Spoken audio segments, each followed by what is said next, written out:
people who don't know you yet, how did Malus start and what makes your sound you? Malus started when we were about 16 years old, with a lot of different band members. Where it had a lot of people come and go. But I suppose at the moment what makes us was both managers, songwriting, both write our own different styles and different themes and stuff, and it creates a really cool vibe of like, we'll get creative with each other.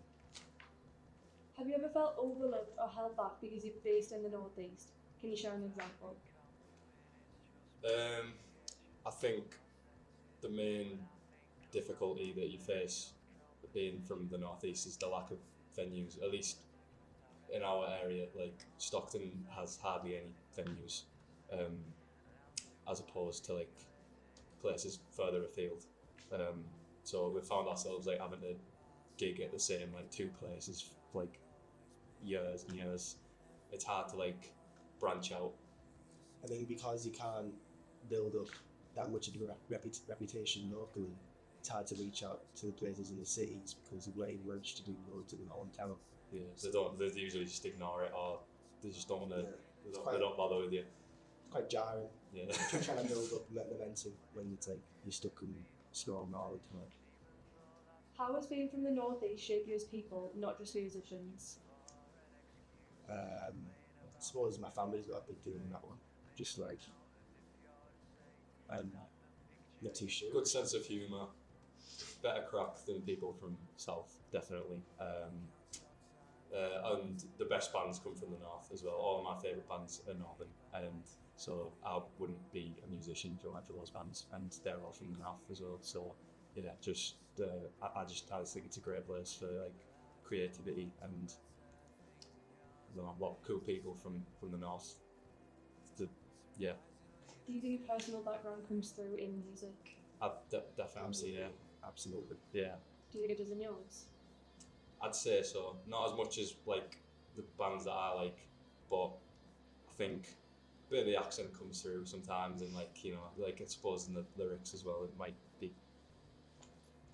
I mean, some of the bands I like are like the lyrics are like social commentary, and I try to dip my toe in that, but I'm not quite as good as like Paul Weller or Alex Turner when it comes to that kind of thing. But yeah, I think it does come through a little bit in our music, and I think it's a good thing when you can tell where a band is from just listening to them. I think as well, like I write really, really wacky riffs, like all over similar voice notes, and it's like my dad's from Brazil, and there's like a lot of samba, different music genres there, and it's like a lot of my family say you can hear that influence in some of the stuff I've been writing, at least recently, like a kind of Latin influence. So I feel like the music you listen to has an influence on what you write, but I think just that kind of natural, I don't know how to call it, kind of back out things.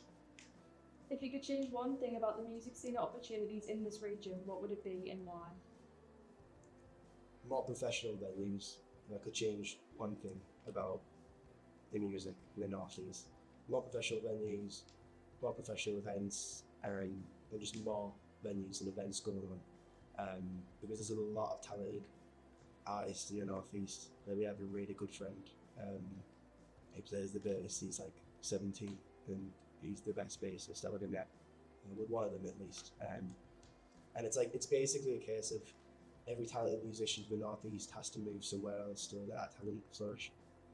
There's another bassist that we knew that we used to play with, Ben Dean's insane. He's probably better. Probably better. And he's had to go to like he's gone to Birmingham now. But yeah, it's like I think I mean you said professional venues. It's like I'm not going to throw shade, but a couple of places that we've played at haven't handled. They've not been the most professional in handling things. Yeah. Not been paid enough. There needs to be more funding. Yeah, you go to a gig in a city, and it's this like organised thing. Everyone's really sound. Everyone's like. Then you go to like a gig in Stockton, and it's like the sound person's chewy for no reason. You're on, or no one knows when you're on, or no one knows when to show up, and it's not been communicated properly. And it's like, obviously that is part of the band's factor as well. But I'm sure that we do put an effort to do that. But yeah, you go to a city and there's a massive difference in just vibe and general as you walk into a venue. And don't get me wrong, there's venues in Stockton try, they very much try, but there's literally only one. Well, there's a few local venues in Stockton, but yeah, they're not They're understaffed as well. The ones that understaffed. we've played at. So whereas you don't get that.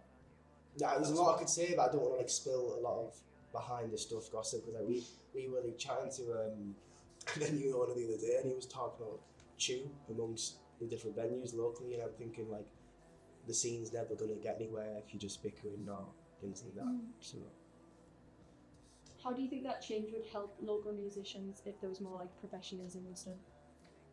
I think it would help a lot because a lot of the local musicians just don't believe they can make it. Like you'll talk to them and it's like, you know, it's like they don't think they're going to be able to make it as like an original artist. They think, you know, they want to do music, but they just don't think that's possible. And I think that's partly because they're surrounded by that scene where it's impossible to make it. So I think it would breed confidence into being the artists. Yeah. I think there's a lot of stereotypes about everywhere in fairness, but like, yeah, I think there's that stereotype of people from the north is stupid.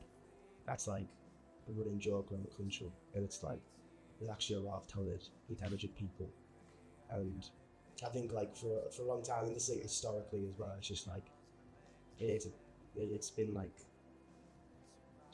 been treated pretty poorly, A little bit neglected. That's that I was looking for, but yeah, neglected in many different ways throughout history, and it's like obviously it's not the same as 50 years ago, but I think there's definitely some essence of that in some local towns, 100%.